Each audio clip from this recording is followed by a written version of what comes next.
నేను ఎవరు?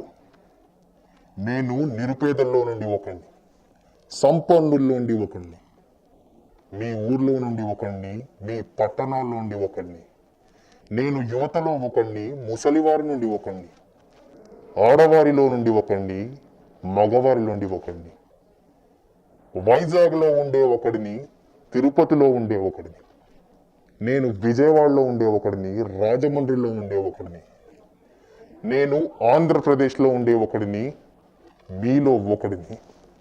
నేనే మీరు, మీరే నేను. మీకు రావాల్సిన చేయుత డబ్బు అందలేదు కదా? మీకు అందాల్సిన ఆసరా అందలేదు కదా? పోనీ మీరు ఎదురు చూస్తున్న ఈబీసీ నేస్తం సంగతి ఏంటి? అందిందా? అందలేదు కదా? సరే, రైతన్నలు మీకు అందాల్సిన తుఫాను మరియు కరువు ఇన్పుట్ సబ్సిడీ అందిందా? లేదే.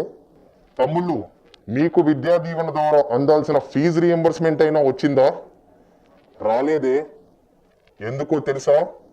వీటన్నిటికీ చంద్రగ్రహణం పట్టింది. చంద్రబాబు కంప్లైంట్ ఇచ్చి గత 5 ఏళ్ల నుంచి వస్తున్న ఈ పథకాలన్నిటినీ ఆపించేశాడు. ముందు కంప్లైంట్ ఇచ్చి వాలంటీర్లను ఆపేశాడు. మన అవ్వాతాతలు, వికలాంగులు ఇంటి వద్దకు వచ్చే పింఛన్లన్నిటినీ ఆపేశాడు.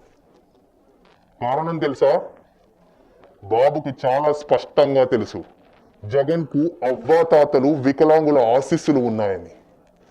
బాబుకు తెలుసు, అక్క చెల్లెమ్మలంతా జగన్ వెంటే ఉన్నారని. బాబుకు ఖచ్చితంగా తెలుసు, రాష్ట్రంలో ఉన్న రైతులందరూ జగన్ వెంటే ఉన్నారని. బాబుకు తెలుసు, చదువుల వల్ల బాగుపడుతున్న విద్యార్థులంతా జగన్కు కొండంత అండగా ఉన్నారని. కాబట్టి ఆ రాక్షసుడు వారి మీద కుట్రలకు తెగబడ్డాడు.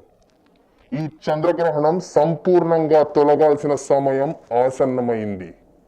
మీ భవిష్యత్తును రాసుకునే శక్తి మీ చేతుల్లోనే ఉంది. మే 13న ఆ శక్తిని చూపించి ఈ గ్రహణాన్ని పూర్తిగా తొలగేలా చేయండి.